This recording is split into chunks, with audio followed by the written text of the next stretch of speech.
How to delete Instacart account. Hello everyone, this is Lisa from Create Login and Delete. Now let's get started. Launch your Instacart app. Make sure you have already logged into your account. You will land to the home page. Now at the bottom you will see the option of account. Click on it. Now head towards this option of settings. Open it. Over here you're gonna find different options. Click on this option of personal information. Now click on this option of delete account. Now you have to provide your details to log into your Instacart account once again. So type in your email address and password. Once you type in, click on Login. Instacart account deletion. Scroll all the way down. Click on this option of Process my deletion request. Your account is in the process of being deleted. Please confirm your request by email. So close this. Now open your mail. You will be receiving mail from Instacart support. Open it.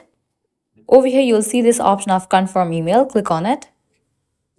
With that, your account has been scheduled for deletion. After completion of 7 days, your account will be permanently deleted. So this is how you can delete Instacart account.